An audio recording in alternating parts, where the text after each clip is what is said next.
right. Great day today. We got a second podcast of the week, Prospect Podcast. Coach Schumann here. I have Coach D to my right, and we have the Assistant AD of Athletic Performance for football over at the University of Tulsa with us today, Coach Joseph Garcia, and we're excited to talk to him about what they're doing over at Tulsa. Coach was also, I think, at FAU before that.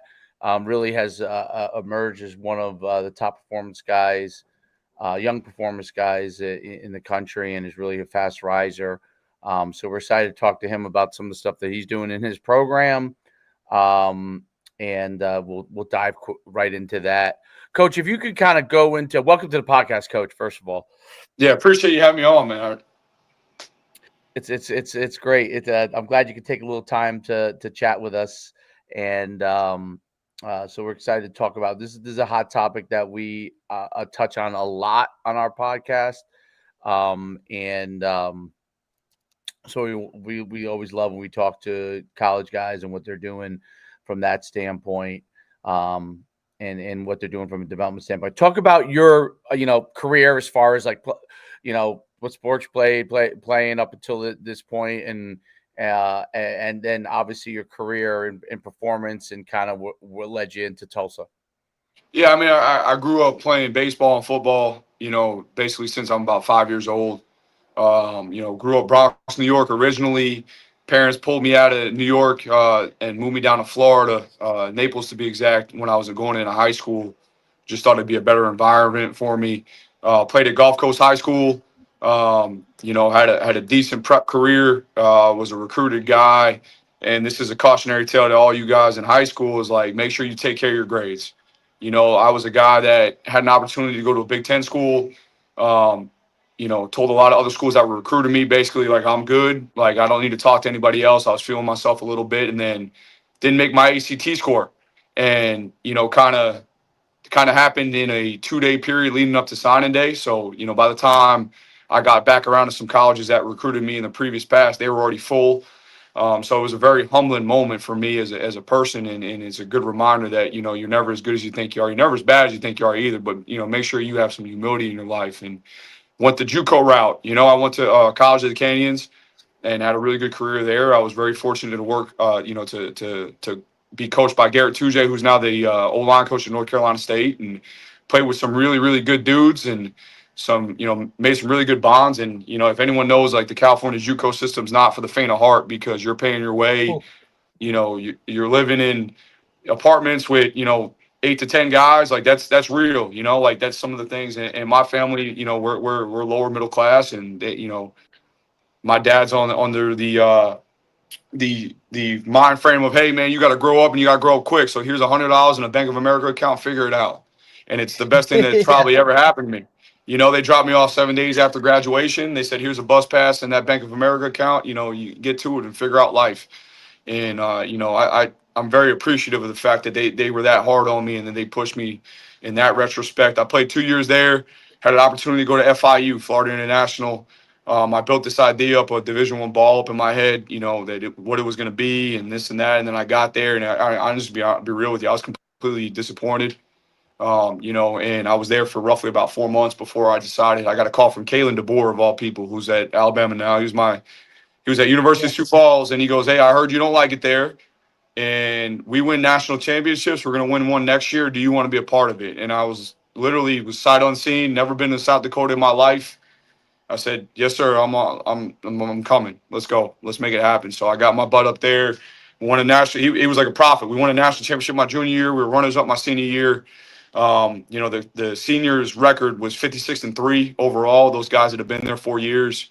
We knocked off an FCS school. And to be honest with you, like, we won a lot of games at College of the Canyons, but I got a PhD in winning culture from Kalen DeBoer and from the University of Sioux Falls, and those guys and those leaders on that team.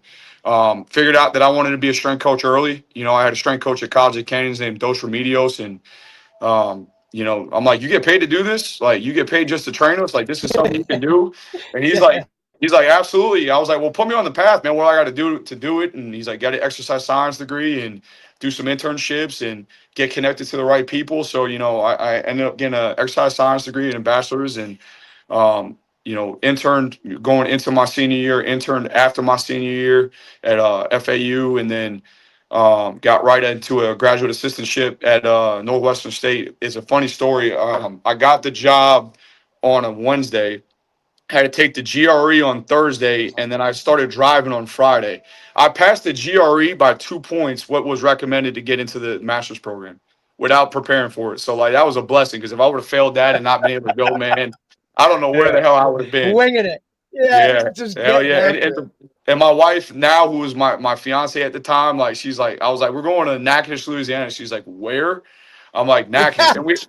Yeah. And we had to look up how to say it because like we didn't like the spelling is insane, right? Like so she's my ride or die, man. She hopped in the car with me and we took off. We stayed on an apartment floor because we didn't have any money for about 2 months, on an air mattress until we got some money together to buy a couch and do those things. And it was a great experience. I was a graduate assistant there for a year, knocked all my coursework out.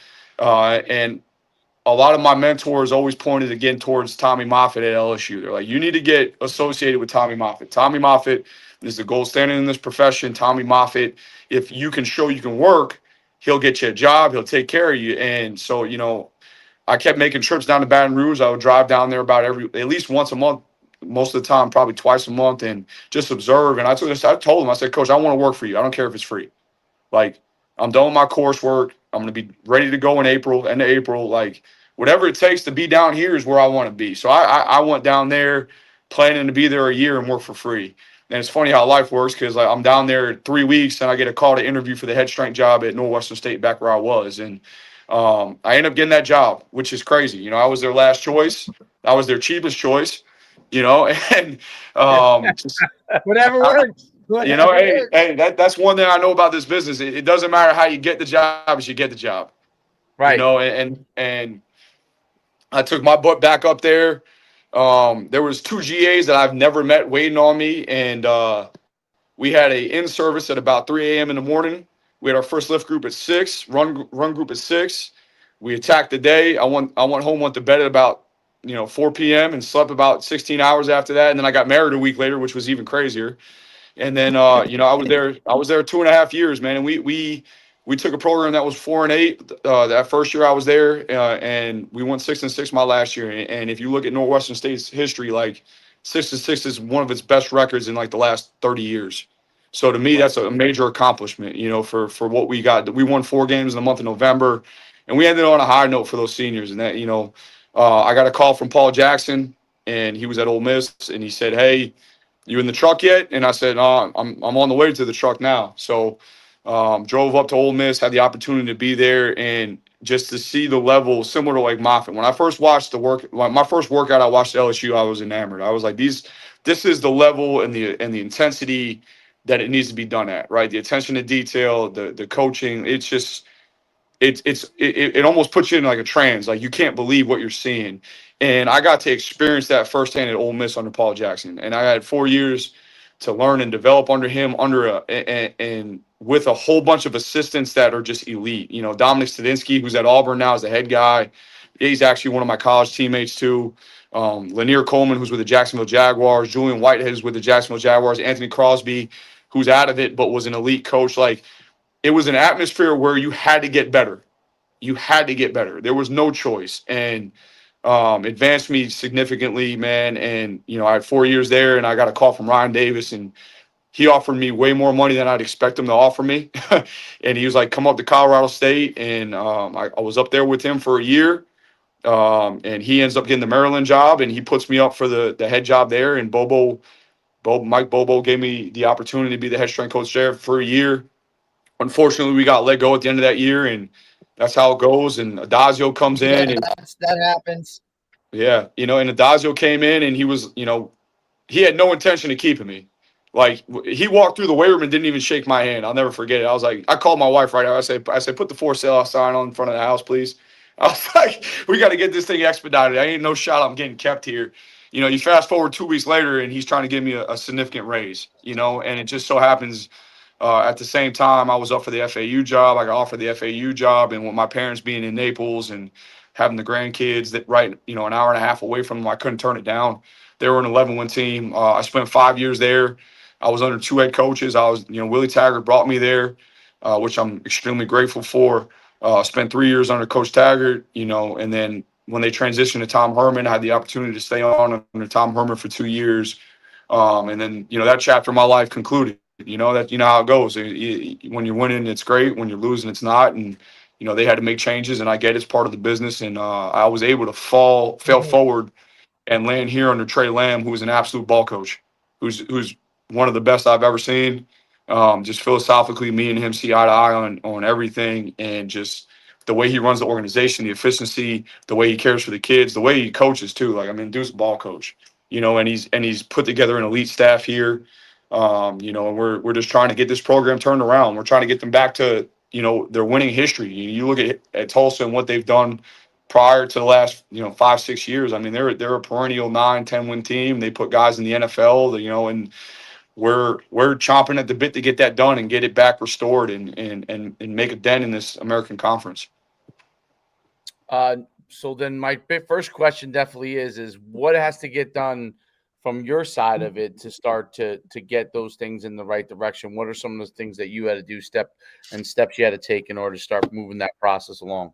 Yeah, I mean, the first bullet point under my job description is creator of the culture, right? So the first thing that you have to do when you get a job like this, and I've never worked with Coach Lamb prior to this, so the first thing I got to do is I have to understand and align completely with what his vision is, what his standards are, what his pillars of his program are, and I have to be able to speak his language, right? He doesn't have to speak my language. I'm not coming in here and installing my program. I'm coming in here from a cultural standpoint and installing his system, his culture.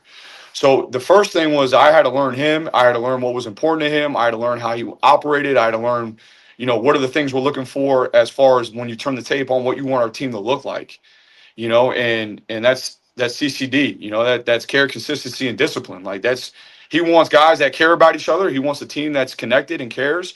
He wants a team that is not up and down, where we play pretty much the same level of ball, good or bad, consistently. And he wants a team that's not going to make self-inflicted, issues or penalties, or that's undisciplined, So those are things that we hammer in our program that are pillar culturalists. But, so for me, it was, you get this team that hasn't won. You get this team that just, I'll be honest with you, there was a lot of doubt and a lot of disbelief, and they weren't very trustworthy at first, just because of some of the circumstances they've been through. Mm-hmm. And the biggest thing was, we got to establish trust. We got to establish trust with these players. Like, so my first thing was I had to have them see that I'm here for them and I'm here to add value to them, and I'm going to be here no matter what. That's like we open the weight rooms up on Saturdays, and it's something that Dave Feely does it at Duke, and there's a lot of other people that do it that I stole it from, but we call it burgers and barbells. And I was like, I want these kids to be able to come here and eat and get extra work and know there's a place on Saturday, even though we're not supposed to be up here, that they could come and hang out with us and see us in a different light, right? Like, I wanted to establish that. I wanted them to understand, like, if you text me, I'm gonna call you. I ain't gonna text you. I'm gonna call you. I'm gonna talk to you. Or my door is always open if you want to come spend an hour and just get to know you. Like, I want to know you, not the player, but the person. And I think that from a cultural standpoint, the biggest thing we had to do is we had to define what our culture is supposed to look like. We have to define it. So we defined what care looked like. We defined what discipline looked like. We defined what consistency looked like. We defined the fact that we're going to add value into every single one of these kids, and we're going to do it in a systematic way over time through a curriculum that we've created, right? So getting these kids to understand that and define it, and then we had to teach it to them. So every day there was a teaching point. Every day there's a cultural curriculum item that's going to be discussed, and we're going to give them examples of that through YouTube videos or examples in the newspaper or games the night before or whatever it is. We're going to give them a visual example of that. We're going to follow it up with the verbal instruction of it. Okay. And then we're going to point it out when they're doing it in the sessions, right? Because it's not good to just be, hey, here's a highlight of Ray Lewis talking about effort. I want you guys to give more effort, and then you leave it at that. Like, I'm in the middle of a conditioning session. I'm like, Elijah Potts is the definition of our effort right now. match his effort. Like this guy's effort right now is exactly what we're looking for, what we're trying to build. Like, and I'm telling our kids that, right? Because you have to reinforce it. And then the last thing is like we had to make sure that we demanded it from them all the time, and that's the consistency side of it Right. from as a coach. Like the easiest thing in the world is to let a kid get away with something, right? Just to not deal with conflict, and all it does is hinder the progress as a culture. And we're very fortunate. We have a great group of character kids, man. We really do. Like I'm blessed. I our kids are bought in. They bought in damn near week one, hook, line, and sinker, and just been like, yeah, yes, sir, yes, sir. Like, tell me what I got to do. And we've consistently poured into them from a personal standpoint. Like this is our bye week. We went through a rough stretch. The last what is it? Two opponents. I mean, they have one loss and they have 12 wins. We're playing some stiff competition, and like the first thing on a bye week, a coach would want to do is systematically, how do we get better personnel? Who do we got to change? All these things. The first thing Coach Trey Lamb said, and this is why I love him, and this is why we align so well, is like, how do we connect to our guys as kids better this week? How do we spend more time? How do we spend more time with these kids off the football field? How do we discuss and talk to them more about what's going on in their personal lives? Like, how do we recapture their hearts if they're not 100% on board or things aren't going their way right now? If they're not starting, and we're going to need them later on in the season. So that's a lot of what we're built upon here is servant leadership, players first, man. Like developing the kid, not the number. And we're going to continue to do that because when your players are like they're gonna when they're bought in, they're gonna play harder for you. And you can navigate these hard circumstances. I've been on teams where they just completely gave up. Like I've been there before, and it's not a good feeling. And versus like, all right, like we Memphis kicked our ass. I mean, there's no easy way to put it. They whooped us, and the biggest takeaway was not kids who felt bad that they lost, but they felt like they disappointed us because they cared so much, Right. and that they thought they could win. And that's a big part of it. If you feel belief, especially after a hard stretch like that, like that's major. That speaks volumes to where these kids are mentally and just what we've created here. I think that's a huge building that belief and that culture. That's the hardest thing about turning it around. And obviously, you got a really good win against Oklahoma State, I think it was, which Yes, was sir. but that up and down. That's the thing you're trying to start to correct is the up and down, up one week, down next week, or whatever.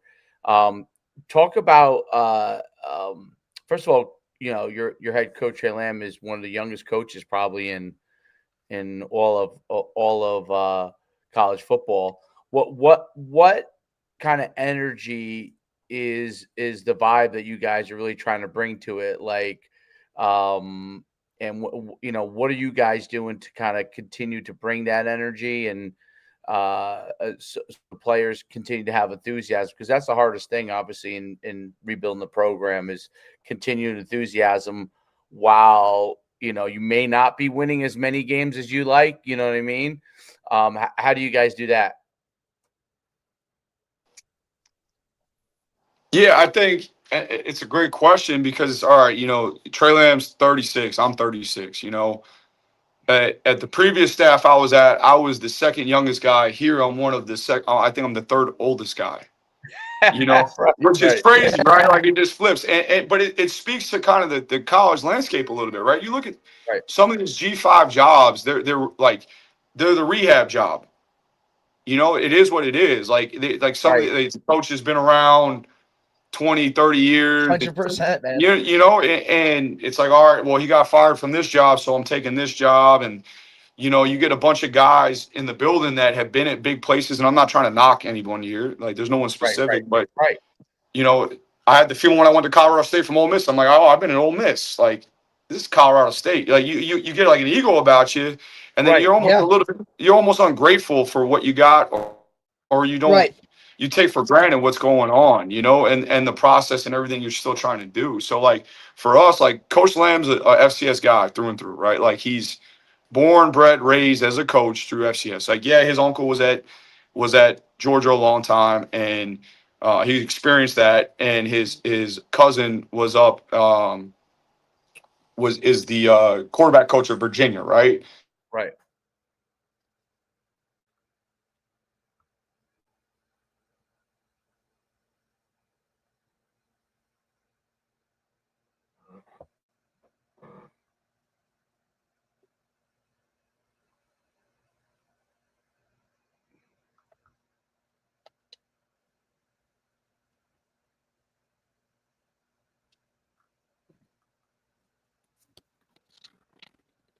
Does volume go out? Did I lose you? I think we lost your volume. His volume. Can you hear me? I can hear you.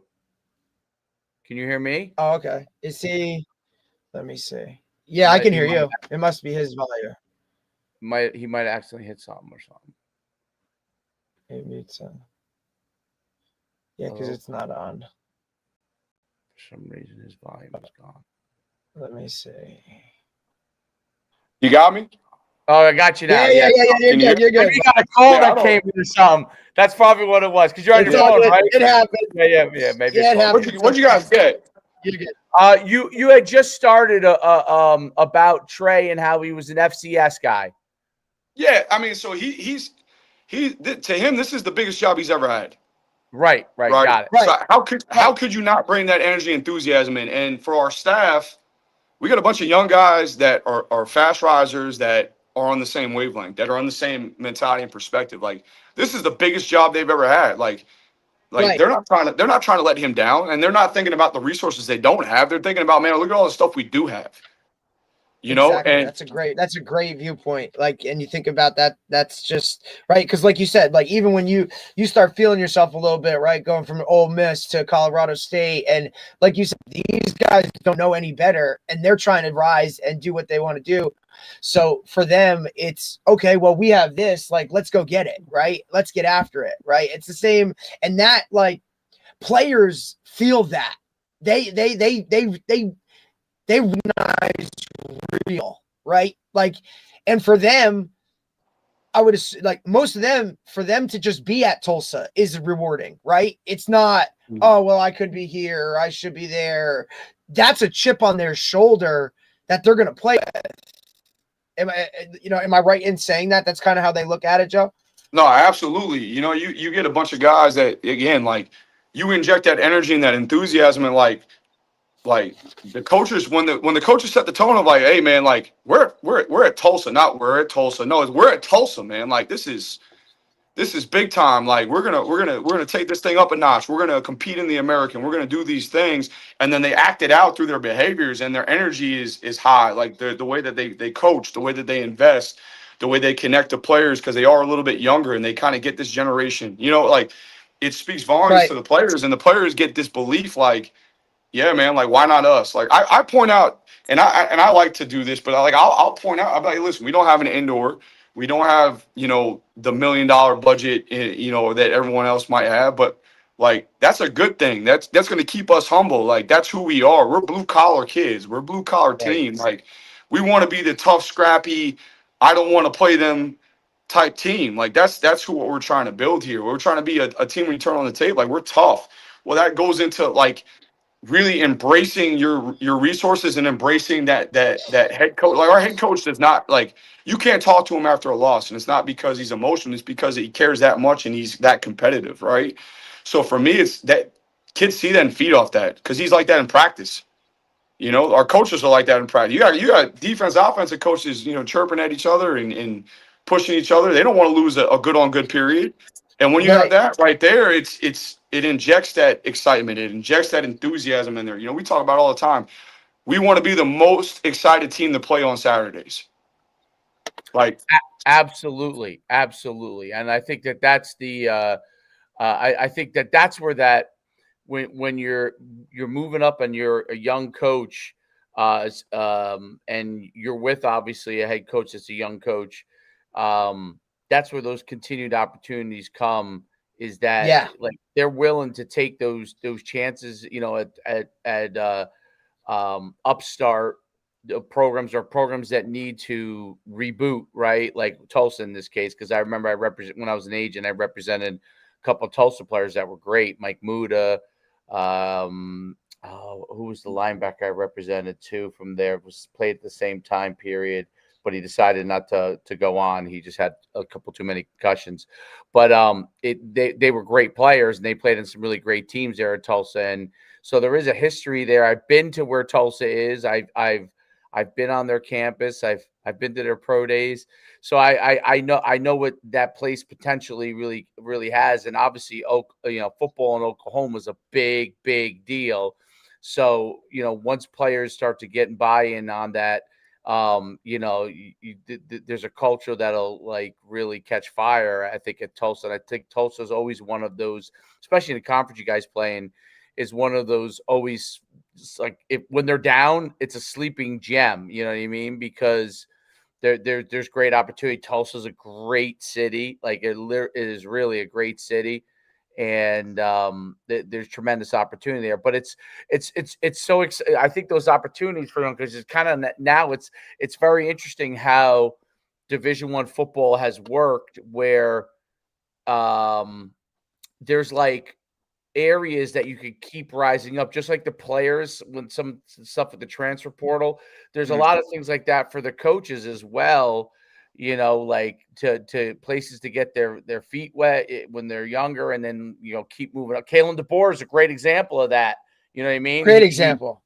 He's a great. I mean, he's at the highest of the highest, obviously now, right? But he coached you. He was at that Division II level, and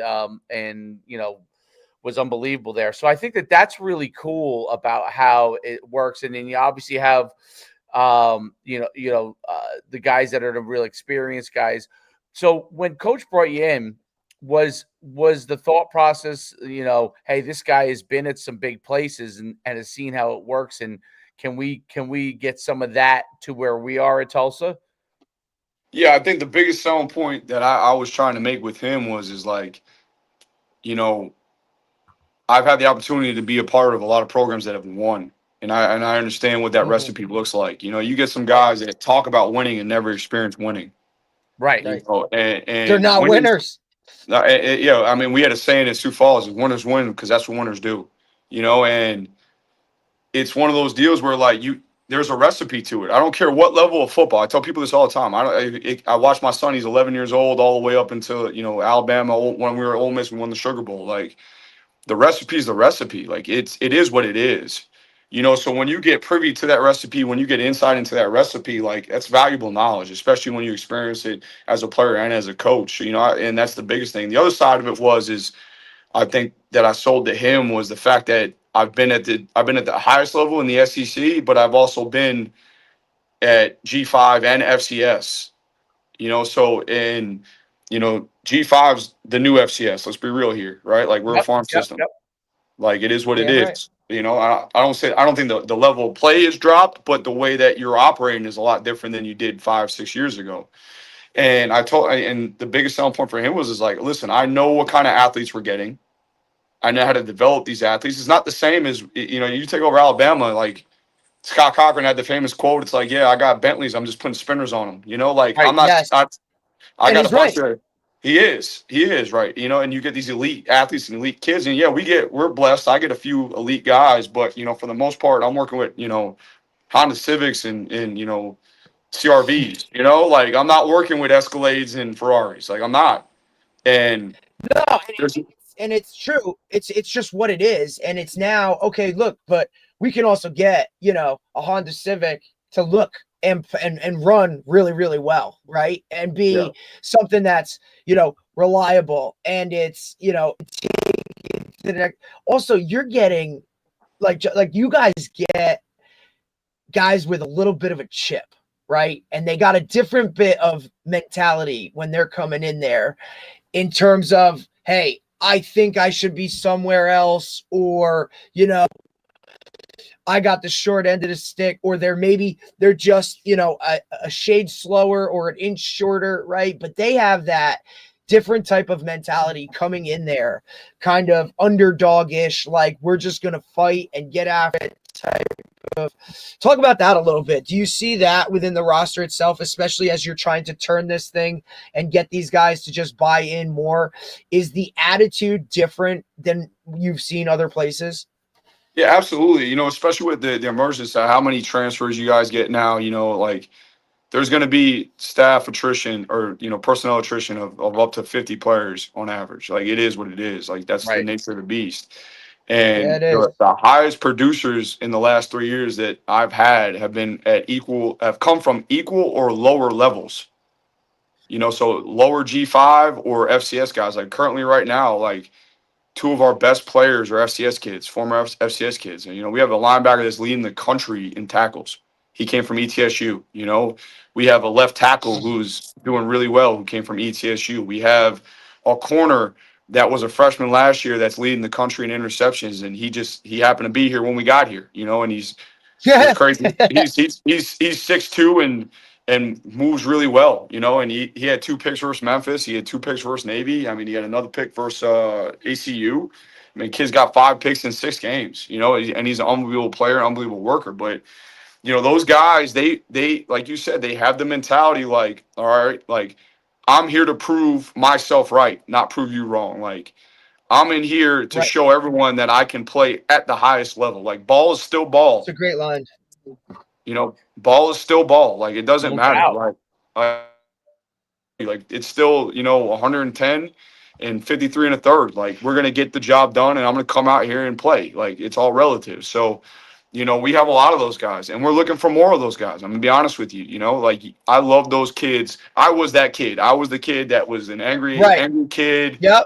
Just pissed. I'm pissed. I threw away my own opportunity, but then I'm like, all right, now I'm gonna take it out on everyone I play. And Coach was a FCS quarterback, an undersized FCS quarterback, at Tennessee Tech, and he's got that same demeanor and mentality. Like, okay, count me out. Like, I'm short. I don't have a great arm, but I'm gonna go win a whole bunch of games. And he was the 3-time captain on his team. And it's like, we're gonna embrace that. We're gonna push that. We're gonna look for kids. And when you recruit, you gotta really evaluate that. When we get into January in the speed dating process, you only got Yeah. Well, they just hours. announced yesterday, right, that the transfer portal window is now going to be that one-time window from that January time. So you only got one shot at it to kind of hit it right and go. So it should be interesting. But Coach, I think what you're saying, and it's kind of you look at some of the other coaches on your staff too, like Ryan Schwitzer, the wide receivers coach, undersized, phenomenal receiver.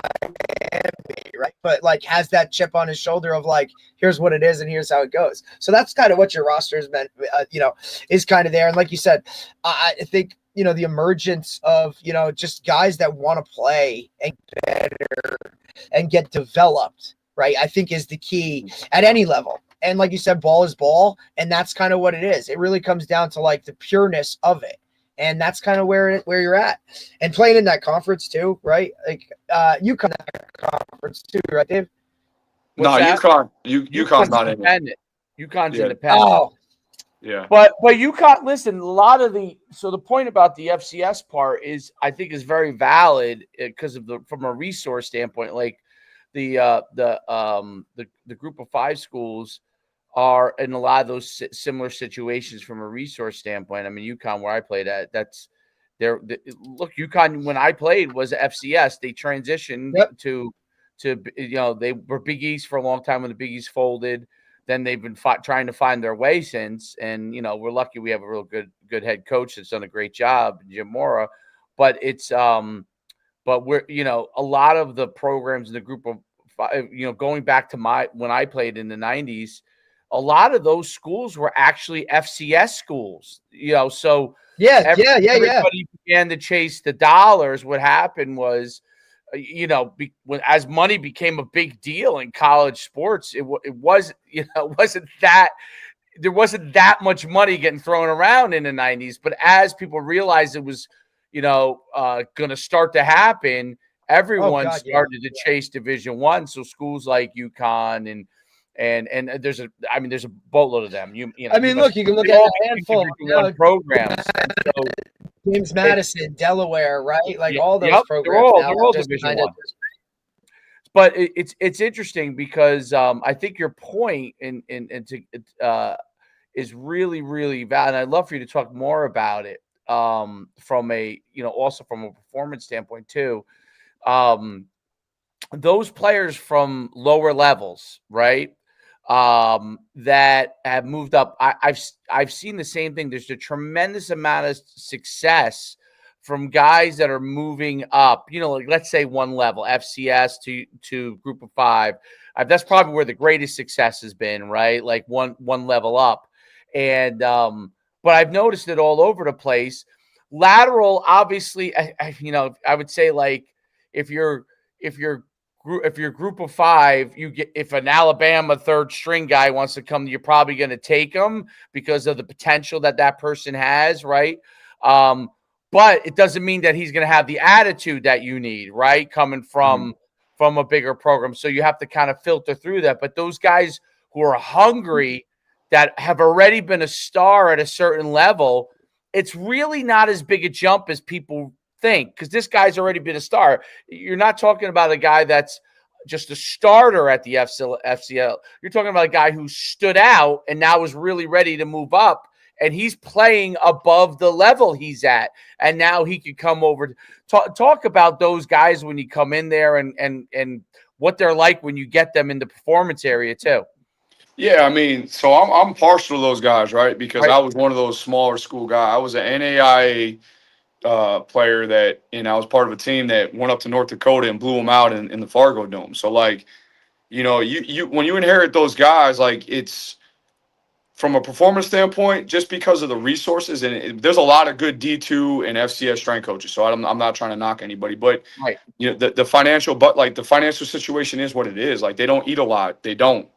So like we had Jaquan Adams come in, and he's our starting left tackle, and he's 275 pounds in January. And then you fast forward to going into camp, his weight is 315, and he's put on significant amount of muscle mass just because of the consistency in his diet, because we do have resources available to feed him twice a day. We do have the supplements, we do have the vitamins, all those things, but then also the consistency in our training, right? Like, and also how many coaches we have on the floor. Like FCS, when I was at Northwestern State, I had me and 2 GAs, and they all had 5 to 6 sports. So Right. shit. Sometimes when I was in the Yeah. middle of a football group, I'd look around and it'd be just me because they had to run off and train a team. Like it is what it is. Like, so for us to be able to have what Justin here does, our AD, he's allowed us to have a staff of 5 for football. He's allowed us to have the nutritional resources. He's allowed us to invest in the technology that has really kind of shaped our training and helped audit our program and allow consistent feedback on where we actually stand versus where we think we stand, and are we making actual gains in progress, or are we just pretending that we are doing that? I'm big on seeing it to believe it. I don't want to believe it then see it. I want to see it, then I'll believe it. So these guys come in and they're a little bit underdeveloped, and they struggle at first, but my thing is if my standards can be met by a guy walking up the streets, my standards aren't very good. Right.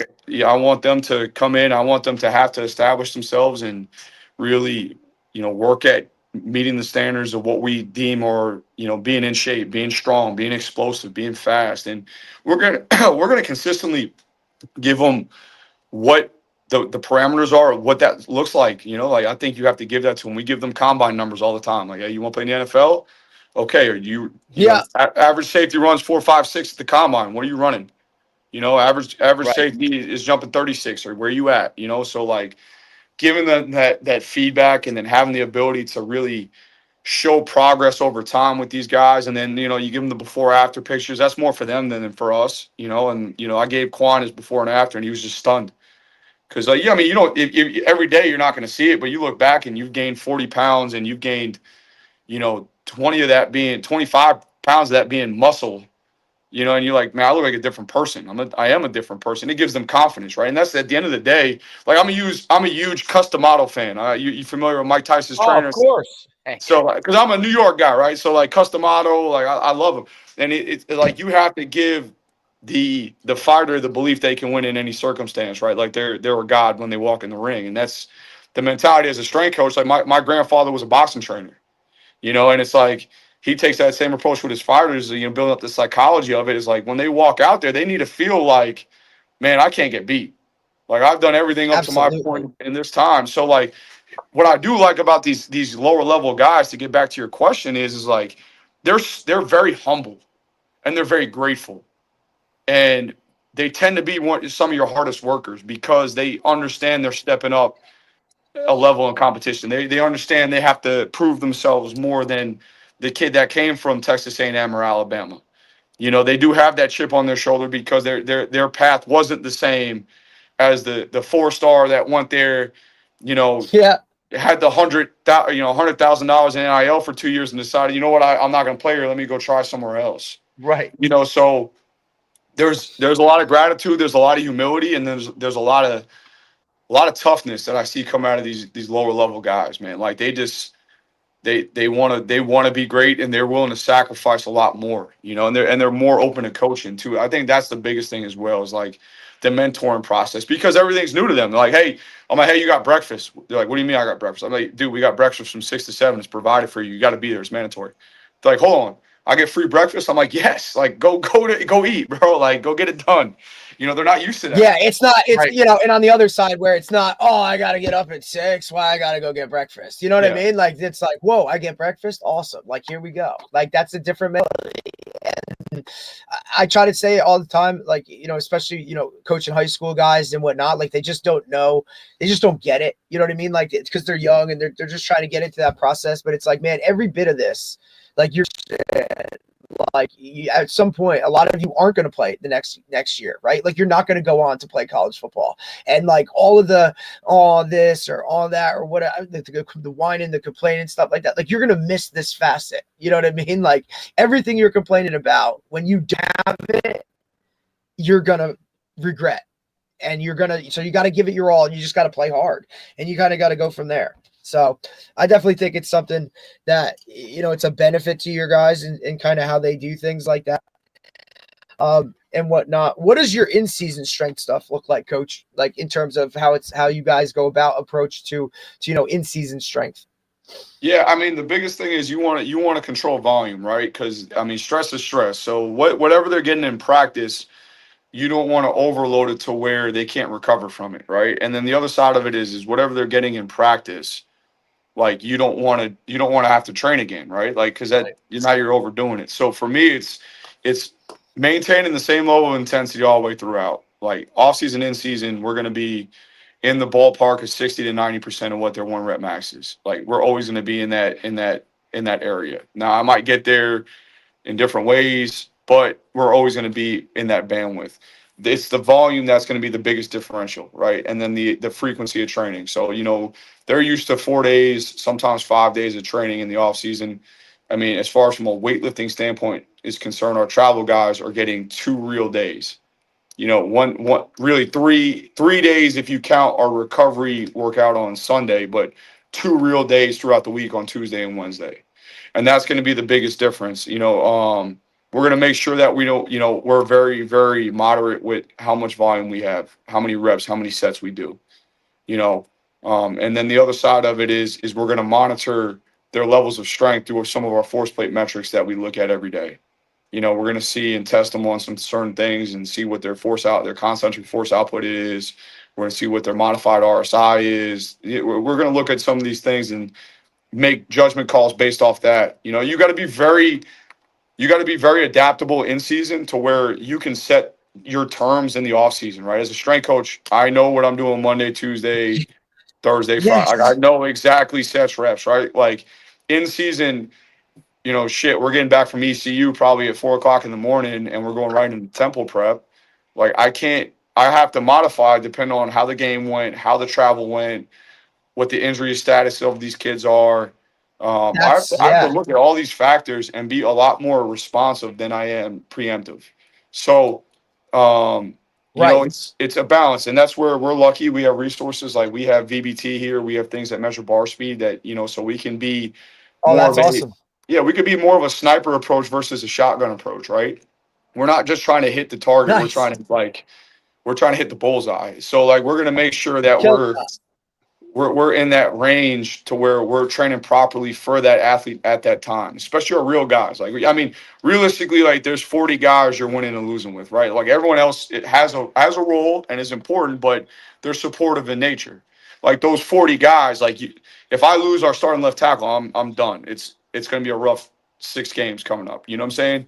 And if he's not performing well because exactly, and if I'm interfering with his performance because I'm overtraining him from my standpoint, like, then I'm doing that kid a disservice. So it's always that balancing act and understanding and having the humility, like, this is not my time. I'm supportive right now. I'm a support staff member. Like, I'm here to make sure they can play at a high level, and ball is first. So like I got to put ball first. I got to take ball into consideration every decision I make, and I always got to put the performance on Saturdays in front of whatever ego or attention seeking I may think I need versus the opposite. No doubt about it. I think that's the recovery part of it, and making sure they're always healthy is that allows them to perform better, and that's always a struggle in the football season. What elements of like speed development, like where do you stand in like speed development versus conditioning, and how you guys approach that part of from a training element? Yeah, that's a great question. As actually I was discussing this with the head strength coach of Kansas yesterday about this. There is times in the year where output, right? So performance, output is more important than capacity. So capacity is going to be how much you can withstand. So, and that's what conditioning is, right? Like being able to be in a specific state to handle a certain environment over time. Okay, so there's gonna be a time where performance is more important than output. Okay, that's Right. gonna be the early off season. That's gonna be driving speed numbers. Like I am a speed guy. I love increasing speed. I'm good at increasing speed and power. It's something that I kind of like hung my hat on for a long time as a head strength coach. Like that's something I'm good at. But there comes a point in time where the capacity side is more important than the speed side. And I know there's a big movement with feed the cats, and I know Yep. Tony, me and Tony are very close. Yeah. Yeah. Okay, but like there comes a point in time where you have to have the repeatability of the explosive nature of your play. And that only comes from increasing your capacity. That only comes from increasing your conditioning. Now, where me and Tony agree is like, I'm going to get a lot of our conditioning from specific means. So we're always going to go from general to specific.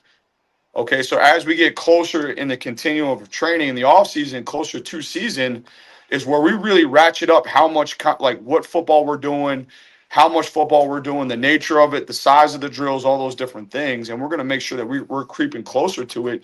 And we're going to get our conditioning through those elements.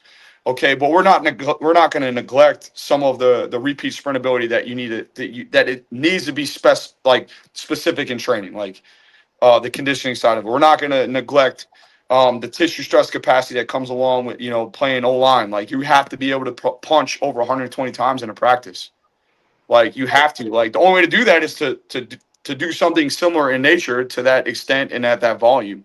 Like because the biggest thing for me is I don't want them walking into the first week, first day of practice or the first week at camp and experiencing that much workload for the first time at that time. Like I want their threshold, their capacity threshold to be much more than what they're going to experience going into that first time. Because then you look at the recovery rate increases, right? Like if I'm in better shape and I'm accustomed to what's coming my way, I could recover at a faster rate. So I can have a better practice day to day to day to day. All right, because I'm able to recover from those practices at a faster rate. Specificity wise, like I'm gonna get the accelerations, the deaccelerations, some of the collision aspect of it. I'm gonna have all of those built in as we get closer, so that the first time they go and have to change direction over 120 times isn't the first practice. They have the capacity to do it 150 times walking into that practice where they're going to do it 100 times. So again, we're always aiming to have a higher reserve in any category, any category, training category that you would consider. We want that to be higher than what they're going to experience, so that we know we got money in the bank, right? Like, all right, hey, I got $150 in the bank. I spent 100. I'm not freaking out because I got $50 left. But if I got to spend $99 of that 100 and I only have $1 left, and I know I'm going to have to spend $100 the next day, I'm in trouble.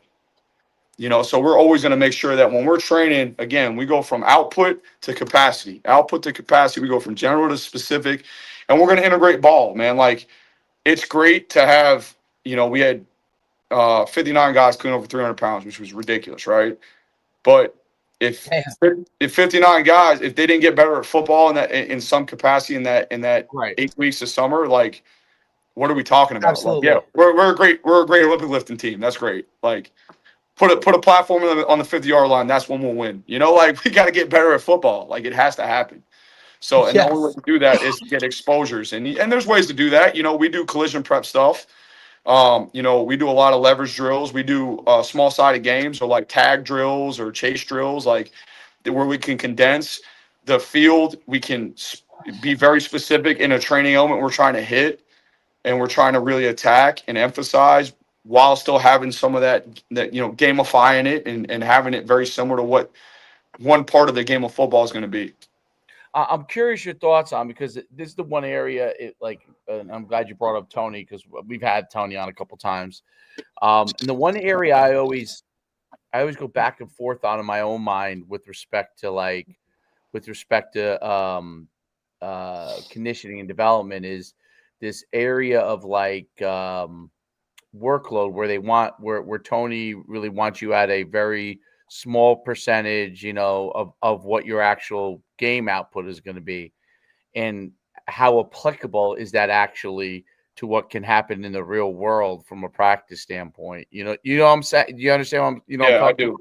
I do. And I'm curious your thoughts on that, because that's always one of the areas that I kind of have a hard time with. I don't know how to even apply that still yet. I'm curious your thoughts. Yeah, and you got Brad, who's out there in Illinois winning state championships. He adopted the model, and but you look at it, and he's practicing probably less than most high school coaches. He's definitely practicing less than most high school coaches are. He puts a premium on being fresh and fast. So to me, I don't think it's that off the beaten path. I do think that just like anything, people can take things to extremes. I take one ibuprofen, I have a headache, it doesn't go away. I take 10, I'm going to the emergency room. You know what I'm saying? Right. So I think there is a happy medium in all this. I really do. I think it's a great concept. Like, they've done research that shows the less you're fatigued, the less you get hurt. The less you get hurt, the better your players play. Like, it goes hand in hand, right? So if you're out there and you're just mudding these kids just because we need to be tough, that's stupid. Yeah, of course. If you're in college, you're recruited bad. Okay, that's what it tells you. And if you're in high school, you didn't do your job. Yeah, or it's the cards you've been dealt. It is what it is. You can't go recruit. I mean, a lot of high schools recruit, but if you're in a district, I'm at one that you can't. Yeah, exactly. So it's just kind of look. You get what you get. So what are we gonna do? Am I gonna pound these kids into the ground and grind them and crush them? Now look, again, I think there is some happy medium but you have to know your players and know your team. Mm-hmm. And I'm not talking just physically, right? Because that stuff you can figure out in the weight room and all that. But the other stuff, is crushing these kids even going to do anything for them in regard to the mental side of it, right? Or is it just going to be that's a big point right there. I'm more thinking of not on the rushing guys, but of the prescription based of many times you run plays, right? How many overall reps? I almost feel because there hasn't been enough studies yet. You know what I mean? Obviously we all have the GPSs, you can track all the loads and all that kind of stuff, but there hasn't been enough studies yet where it's this percentage of your game load has contributed to X success. Yeah. And Tony, who I love Tony, but it's it works because I look at the results of a team winning a championship. And to me, that's not the only, there are I could look at in North Jersey, I could look at Bergen Catholic and Don Bosco, and I know they tear the pants off those kids, and they're the best two teams in North Jersey. Is their method the correct way? Probably not, but I'm just saying because they have the best players. They literally have the best players. They're able to recruit, right? So talent's always going to be the main predictor of success. It's always going to be. So if you got good kids, they're gonna play good. So it masks bad coaching. It really does at times. Now absolutely. I will say one thing I really agree with Tony on is if you do overwork them, the psychological effect it has on them, and they start to really not look forward to practice, and then you're not getting as intentful skill development. Absolutely. Again, it's extremes to me. To your case on there's not enough research. There is a ton of research. You got to look up Tim Gabbett. Okay. All right. He has this acute to chronic workload. He talks about these yardages, and then I'll just be honest with you. If you people that have adopted Tim GPS. Gavitt, coach? Tim Gavitt? Tim Gabbett, Gabbet, I believe, or maybe Got two it. T's. Okay. There's a ton of research on workload management. There is. Like, there's a lot out there. And, to me, like, you want to be fresh in games. And but also at the same time, an ability to handle high workloads is also a predictor of injury resiliency. Right. Interesting. Okay. So it's like, it's this double-edged sword. It's how you go about it. Right. Right? Because it's all perspective, right? So like you get And one of when these you go kids. about it, probably too. Yeah, I took over when I was at FAU. Willie Tiger took over for Lane Kiffin. Lane Kiffin does not like to practice. At least what our kids told us. This is coming from the guys on the team, right? Like they were an hour and 30 to hour 40 minutes tops. Right. Okay. Coach Taggart comes from Harbaugh's coaching tree. I don't know if you're familiar. You are going to be out there a long time. A long time. I'm talking 2 hour 45 to 3:15. Wow. All right. So in terms of that, like the first year was a major struggle to keep kids motivated to practice. Well, because in perspective, you're basically doubling the amount of time that you're practicing. Now, fast forward 3 years, and they're used to these 3 hour practices. And Tom Herman comes in. He's like, all right, we're going to be 2 hours and 15 minutes. Okay. And all the kids that came back and we practiced this 2 hour 50, they were like, this is the easiest practice in the world. You know what I'm saying? So like, it's all relative to what they've been accustomed to, what they've been exposed to, right? Like our kids were way fresher in practice, even though I'll be honest with you, 2 hours and 15 minutes is a long time. Yeah. It is a long time. From a workload standpoint, you're going to hit 90 to 100% of game loads. Like that's what I've seen, at least through my time with GPS. So I think it's a balancing act. It's like, okay, like how many exposures that during the week do you get is another big question, right? Because like the majority of the models for practice are Tuesday hard, Wednesday hard, Thursday a little less, Friday walkthrough play, right? Okay, well, if you're banging on Thursday and you're in shells, like studies have shown, and Tom Myelinski is a guy that put me on this. He was the former Jags head strength coach. He put me on the collision research, right? Like when you get hit, your body, the stress of a collision is way different than adaptations you experience through strength training and through sprint work, right? Like it's a significantly different trauma, and it takes longer to recover from. So it inhibits your muscle output. It slows down your brain's responsiveness. Like even if you get hit in the arm, like there's a process that goes along with this. So if you're banging on Thursday, you're going to be slower on Saturday. Correct. That's how I look 100%. At it, right? I agree.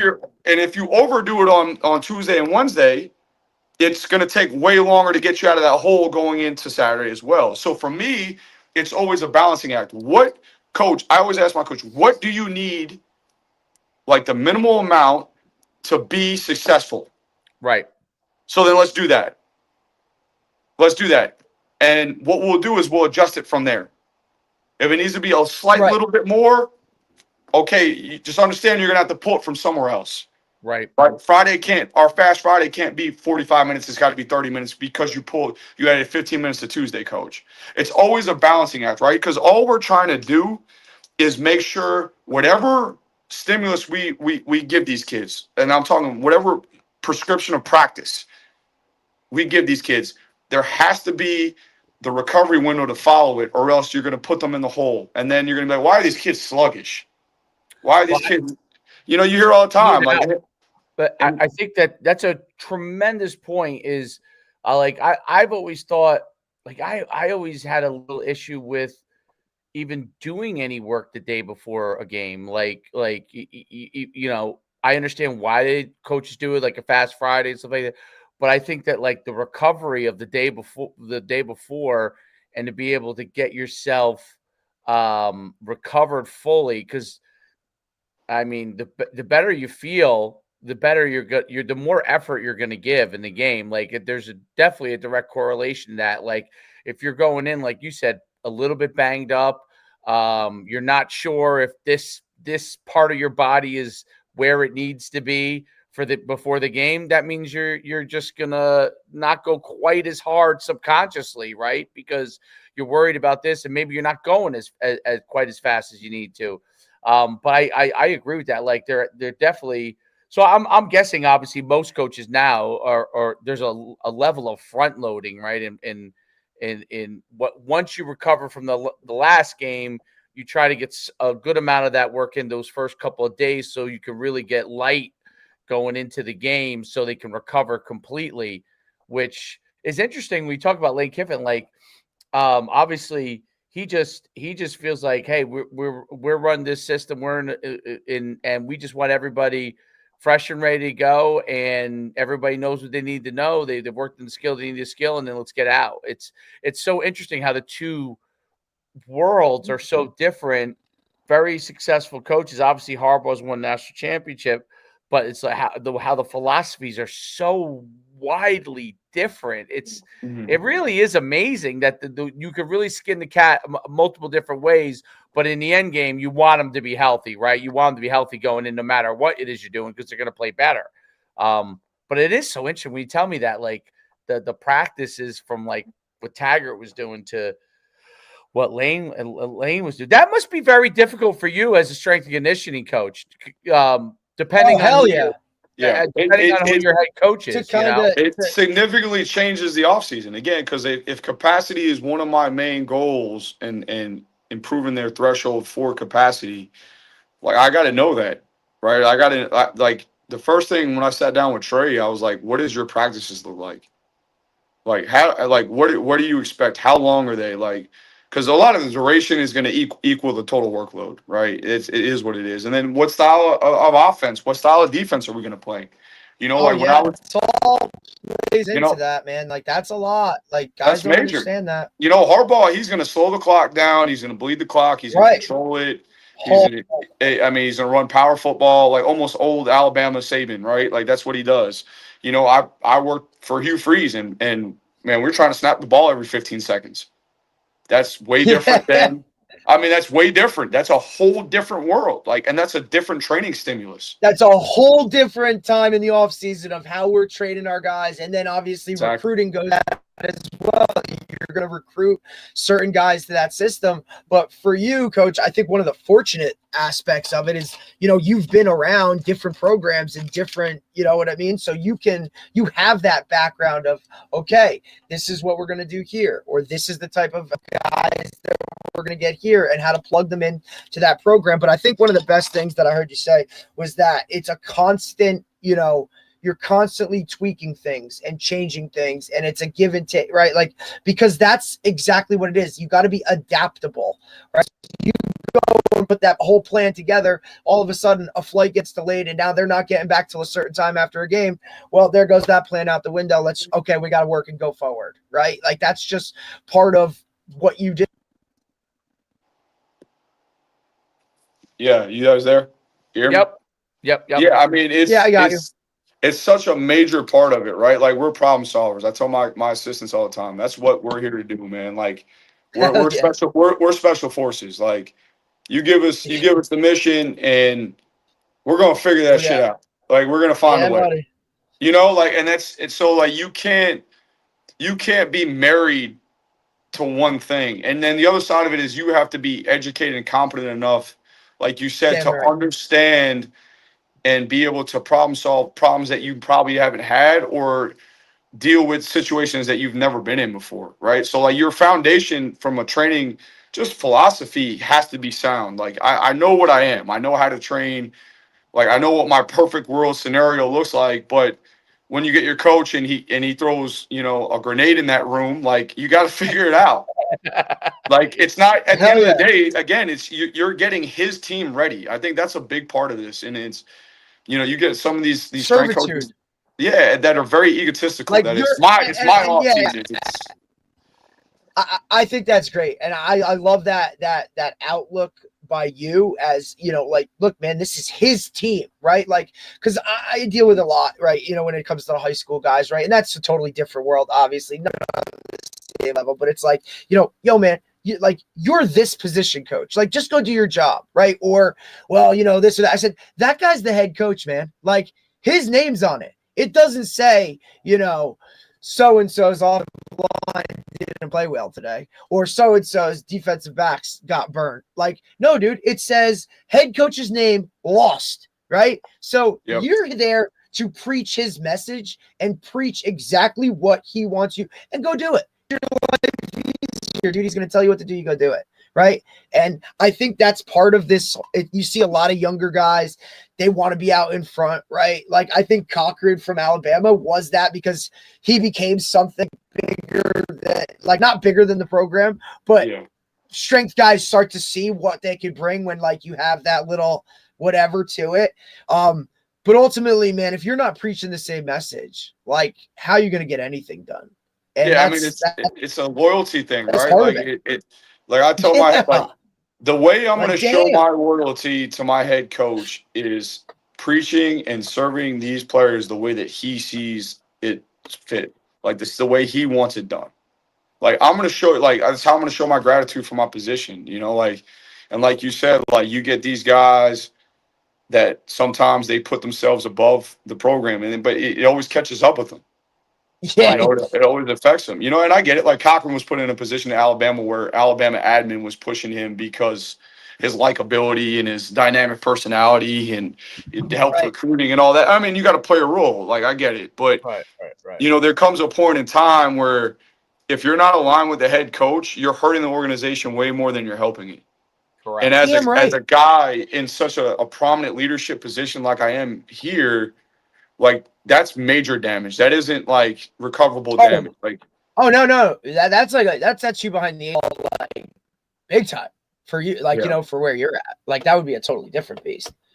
Yeah, I really great stuff. And you know what, the bottom line is you're hired because you're a valued advisor to the head coach, and so it's not just following his message. That's obviously very important. But being able to be what you are, a trusted resource, meaning you can come to that person and say, hey, I think if we do this, it might help you. You know what I mean? And I think that, you know, that's why they hire, you know, coaches like yourself, because you have that experience and you can go to them and they know, okay, yeah, this is coming from the right place. I think those are two, that loyalty aspect to follow what the head coach wants to get done as far as his vision. But at the same time, you're a trusted advisor that if you see something that maybe you could help him with that might need fixing, right? Like, that might, like, you'd be like, hey, this might, you know, we're doing this practice wise, mate, you know, like you said, like, hey, you're going to have to steal 15 minutes from somewhere else. You know what I mean? From a workload standpoint, like, and then you start to see those results. Right. And he's like, man, you know what? Like, we need more of this, you know what I mean? From Joey, like, we need Joey to pipe up more on this kind of stuff, because this stuff is working for us. And I think that those are the two things, and that is a phenomenal balancing act. I think that, you know, guys like yourself who really are like a fast riser that understand that, you know what I mean, that Awesome. that balance between loyalty and being able to be a valued advisor, because that the hardest, haven't been, you know, at the high school level, but haven't been a head coach a lot of times in a lot of different things.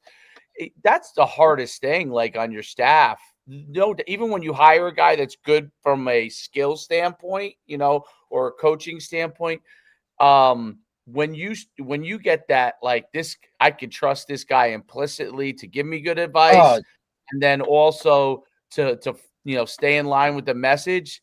It's like, man, and you, there's no coincidence. You're gonna win. You get a lot. Everybody in the staff ends up being like that, or the vast majority ends up being like that. You're gonna win ball games because you're all going to be on the right page to get things done.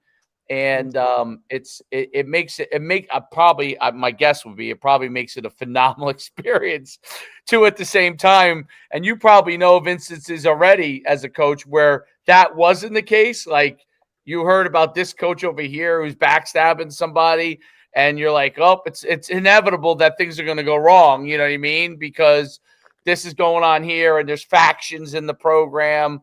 And and great head coach. Like Nick Saban used to get obviously there's so many videos on Nick Saban getting that right in line quick. Like when he sees any of that, like he gets it in line quick. It's like basically get in line or you're going to be gone, talk about, before we let you go, am I on point with that kind of like, that's kind of the vibe that you feel you're in, the role that you feel you're in, and as you see yourself as a coach? Yeah, absolutely. I just got a call. I want to make sure you guys can hear me. You hear me Yeah, still? yeah, yeah, yeah. I Okay. can hear you good. Yeah, Okay, Yeah, cool. you're good. Yeah, absolutely. Like you have to provide the head coach with usable information and real information, right? Like he's naturally going to be surrounded by a lot of yes men. right, Now, I'm fortunate enough to have a very intuitive staff here, a bunch of guys that aren't like are given the platform from the head coach to speak honestly, but B also, they come from a good place, a genuine place. There's not really too many hidden agendas going on, which right, could derail some of the information gathering process, right? Because if you start shaping opinions of the head coach to benefit only you, like that's a major issue, right? But we have a bunch of guys here that kind of see big picture, kind of and see what's the benefit of the good of the great, not just me. And for me, it's always I have to look and figure out what his blind spots are, and I got to protect him from them. Like that's my main thing. And the other thing is I have to keep things off his plate that he doesn't have to worry about. Like I told him on my interview, I was like, some strength coaches are policemen. I'm a firefighter. I'm going to put things out before they get to you. I'm going to make sure that you can stay focused. And if it doesn't concern you and I don't need you involved, I'm not involving you so that you can stay focused on the task at hand, which is recruiting, fundraising, and winning. Like right, that's it. So for me, it's like Yeah. if I can get that done in my capacity, in my role, and I can have my staff help me out in those areas.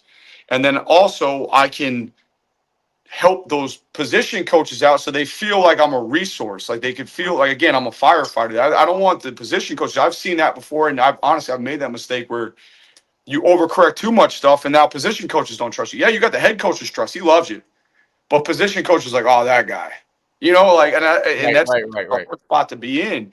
And for me, it's that balancing act of helping all parties involved for the good of the organization, never falling off that alignment. Okay. But how do I minimize the distractions for these position coaches and specifically the head coach? How can I take more off their plate, allow them to do what they're here to do, allow me to do what I'm here to do, which is really to develop, these and mentor men is what I'm here to do. Okay. And how do I do it in a way that's always going to align with what the head coach wants and the organization needs? Like, yeah, there's been tough conversations, but I think that's having emotional maturity and good communicative skills, and like understanding situations as well. Um, but I think when people see that you are a good dude and you're coming from a good place, it's really easy now for me to speak up in staff meetings like, hey guys, like I'm seeing this, like we got to get this fixed. And it's not like the Snickers and the eye rolls. It's like, damn, you're right, you're right. Versus if they didn't believe in me or they thought I was coming from a place Oh, I'm trying to push my own agenda, there's going to be a way different response to that than if they truly think I'm coming from a genuine place and I really care about them and the program. It's like it's always that ability to, again, my servant leadership extends to the coaches. you No know doubt. it's, and it has to, and they have to feel that. And then when they trust that, again, when you build trust, it's pretty easy to get things done. It's pretty easy to increase efficiency.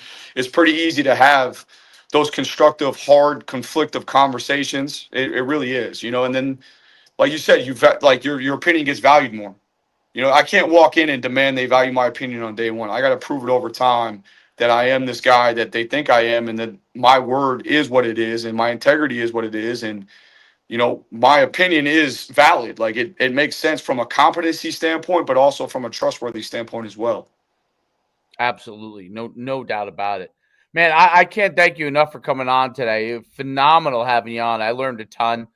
I, every time I start writing things down, I know this is a really good podcast. There's a bunch of things that were great that I think I learned. I think Coach D probably would echo that. Um, much continued success to you, Coach. I know you guys are building that Yeah, program man. up, and it's awesome seeing what you're doing. I can't thank you enough for coming on today. No, I appreciate you guys giving me the platform, man. I really do. No doubt about it. Have a Hey, great man, day. Good anytime. luck this week, Coach. You too. Thanks, Coach. All right. Bye. Great podcast, dude. That was awesome. I enjoyed the insight. By the way, I want to read that study. Yeah, I'm going to get that study. Tim Gabbett. I already wrote that down there. With a G, right? Yeah, with a G. Tim Gabbett with a G. Yeah, Gabbett with a G. Yeah. Look, I like guys like that, right? I mean, say what you want about how he came up and all that kind of thing. Like, you just know he's in it. Like, he's in it because, he's been at some places, right? Like, hey, look, the guy he was with at Ole Miss, right? He's a Montclair State guy. Just always throw that out there. Right. But I'm just saying those guys come from like humble beginnings. You know what I mean? He was a JUCO guy. So he's got that fight mentality in him no matter what. And I think that's what like Tulsa is, right? Like that's, they're where they're at. They're not going to get, the 5 stars of whatever, right? Like they're going to be scrappy and they're going to have to fight. And when your strength coach is like that, man, it makes, that's just how it rolls. So I don't know. I learned a shit ton of stuff, like, because I just think, and look, he's obviously extremely knowledgeable, right? When it comes to everything, like hammering out that. I like their philosophy over, in that overall. I'm curious to see where it goes. So I thank God for ChatGPT. I got a quick summary. So the Gabbett approach, he talks about training load must be above an athlete's current capacity to drive adaptation, but not so far as to exceed tissue tolerance. That's really so you need to know like where your guys are at. That's always what it comes back to. Is you got to know what level can force the body to adapt to greater stress, basically, so you become better. And then it says progression should be gradual, systematic over time to bridge the gap. Tony talks about that to the ceiling. Monitor both acute and chronic loads and be especially aware of abrupt spikes in load. That's the biggest issue relative to what an athlete is accustomed to. So you have to really monitor that. Recognize that each athlete's tolerance differs, which obviously, so adjust load progression based on individual capacities. So that's the toughest part in a team atmosphere, right? Track or wrestling. That's different. Or swimming. Those are a lot easier because you're individualized. Right, it's you. Good load management balances maximize performance adaptations while minimizing injury risk. So I think like that's one of the things like where you talk about going. Tony talks about going sprinting like 2 or 3 sprints, like a couple days a week, And all out. Done. Yeah, like so you do it, you're done. It's not long, and then use load metrics wisely and not dogmatically. Context matters. So like where they are. That's very interesting. I'm gonna see if I can get more information on that. Good stuff. I would love to just be able to like measure it. Like I'd love to be able to measure it all. You know what I'm saying? Like I just putting those GPS on those dudes, just to figure out like, dude, what do we really, you know what I'm saying? Like they want you to buy. Like I talked to who we have on, and they don't really do one. Like I'm like, well, I mean, no, you got to buy like 5. There's a business right there, like consumer based, like yeah, like you can't buy one go route. No. Well, but go route's a little. That's a team, definitely a team based thing. Whereas, like, think about where not just the team aspect of it, but like individuals that want. I'm telling you that's a huge go route is not a huge market for individuals, right? Like me just having one, one go route's not going to help me. It's really a team thing. But the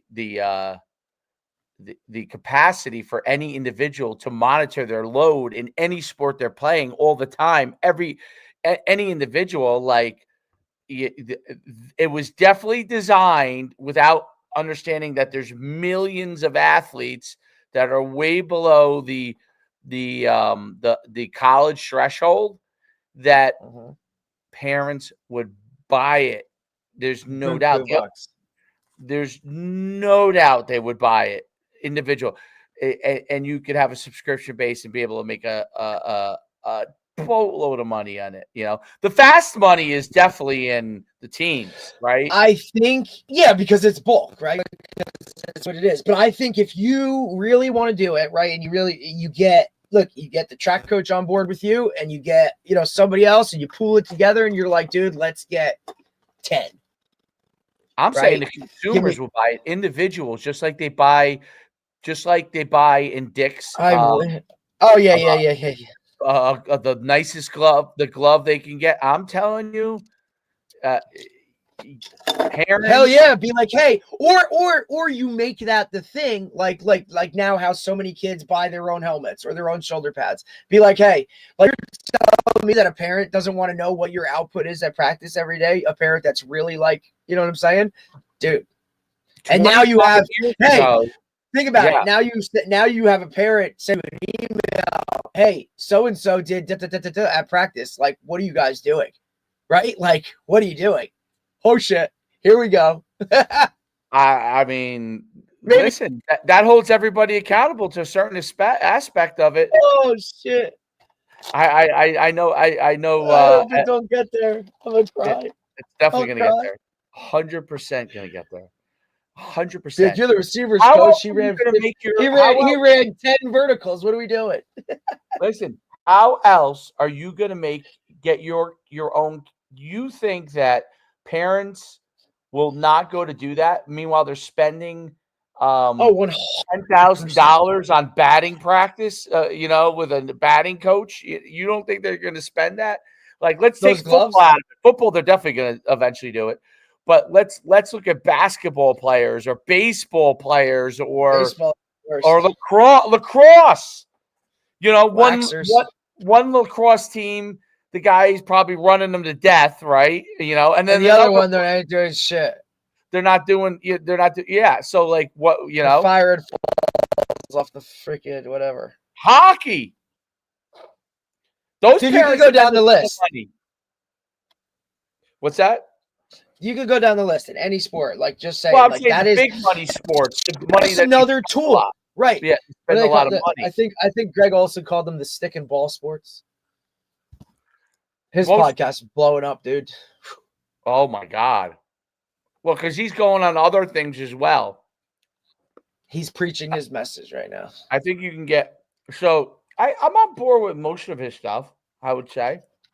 The one area that I think is unrealistic that he says, very unrealistic, is he said every kid should be required to play 2 sports in high school. That's never going to happen. I don't think it. I think it's a dream, dude. He's not actually, He said if he was a czar, that's what he would. Yeah. That's what he would. Like, hey, you got a genie in a lamp and you got 3 wishes. Like, here you go. Like, dude, no thank you, dude. Get the fuck out of here, dude. It's just never going to happen. Like, and then I've heard other people now, try to copy him and echo that. Like, oh yeah, I would make two. Well, yeah, I mean, I don't think anybody should be made to do anything. As coaches, we say that it makes you better, more well-rounded as an athlete, and might make you better in the long run if you get that overall 3 sports going for most of your youth, at least, because you'll develop a lot of different muscles. But there's no way. Like, see, we're looking at it from a development standpoint too. Some of these people don't look at it like that. I look at it as a development, and then I also do look at a capacity. Like, listen, when I pulled out of baseball this year, it was capacity. It was too much. Like, it wasn't. And I noticed that my own son did not want to play. So it wasn't that's the biggest part. He likes baseball a lot. He loves baseball. But as soon as he's like, wait a minute, I don't want to play. Now we're like, what are we doing here? Right? Because it's my body's hurting. I'm playing for, now it becomes, what am I doing? Why am I doing this? Because it makes no sense. He loves the sport. What am I going to do? Make him not like the sport? Because I want him to get some extra swings or play on a team? No. If you want the kid to like the sport and they start to resist, right? And they say, I don't want to do this. And then sometimes you got to push back and say, hey, if you want to be good, like these are the things that are necessary to be good. That's different. You got to know that. You got to know that. That's a learning thing. That's a learning how to work thing that kids have to learn how to work. Okay. But if it's a point where it's capacity, meaning my body's hurting, I just don't feel like being there anymore. My body's hurting. How can I don't want to do this. That immediately sends the alarms off like, okay, shut that down, because he loves the sport. Let's just play it when it's in season, and he'll love it as long as he wants to play it, and versus doing the, and I believe the same thing with 7-7. Like if my kid turned around and said to me, I don't want to play 7-on-7 in spring because I'm playing baseball or running track or whatever, I would be like, you know what? Don't do it. Okay. Don't do it. Don't do it. If you don't want to do something, right, or it's too much, or it's that, like, and then you're forced to do it, you're automatically going to freaking be like just not in it, which now is going to lead to more of an injury. Like you get more hurt, or you have like you know what I mean? Like, what am I trying to say? Like where, it's capacity. Vulnerability of injury is when you're doing too much, because now you're overloading. But I'm talking even like your focus is mentally so elsewhere. Yeah. Like, and then it's okay. Now you're half-assed at something. You're not doing like, dude, you don't want to be here. Just it's okay. You know what I mean? Like, there's a different level of it. And that's the part that I'm very, very okay with, which I probably would not like when I first started coaching, and maybe when you first started coaching, probably like you felt like people had to push through things, right? Yeah. And now I'm like, well, pushing through is when they're in the right mind frame. We can get them to do what they need to do.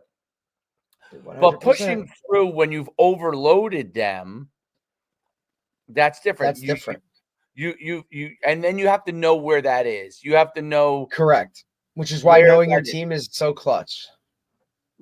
Where that point exactly is. And I think each individual athlete might be different. That's why, team sports are tougher too, man. You know what I'm saying? Because this kid might be able to push through it, but look, you see with it all the time with like injuries, right? Or guys that are quote banged up. Like, I mean, look, man, we're going into week 7, right? You're gonna have something, dude. If you're healthy, you either ain't playing a lick or you ain't doing what you're supposed to. Right. So you got to know a little bit of a difference. But every kid is different when it comes to it. You know what I mean? Like, what is like, sit me on the bench and I'm never playing again for one might be like, dude, we're rocking. Like, let's go. And and I'm not talking like, go to the trainer type stuff, but it's like, hey, like it's like you're making that decision, right? And it's, you understand what it is. If you go to the trainer and you say this, I mean, then you're going to have this outcome like, oh, well, I'm out this. What did you expect, man? Like this is what it is. Like, this is kind of what you want. You know what I mean? Like, you want to just wear the jersey and sit here. You're okay. Why don't you just tell me so I don't have to so I'm not like losing my mind when you're not here to perform. Correct. Absolutely. Right. All right. Well, we're back Friday. No, Friday, we are. Right? Listen, buddy, tomorrow. We have Justin Lima. He works with Strength Coaches Network. Good guy, good stuff. And then Friday we're gonna do 10 a.m. with head coach from Montclair State, Mikey Palazzo, and then coach from Rowan University, Pat Ruley, because they got the Breakfast Bowl this weekend. So we'll have both of them on Friday morning to talk about the lead up to the game. Perfect. All right. Well, we'll see everybody. Dude, it's gonna be crazy. Fun stuff. That'll be great. All right. And I'll get a good title for that one. A good I'll get something good. Listen, Rowan won last year in overtimes, and that was at Rowan. So this one is at Montclair State. It's gonna be a little something. They got a nice little pig trophy. It's kind of cool. That's cool. Is it pork roll? Is it Taylor ham? It's 100% Taylor ham. Anyway, so let's go. Total agreement. But we're gonna be like, oh, you guys are from North Jersey. That's the brand. Yes, of Yeah, course we whatever. are. Well, so we're not gonna. I'm not changing. Nothing. Awesome. All All right, right, have a man. great day. All right, bye. Later.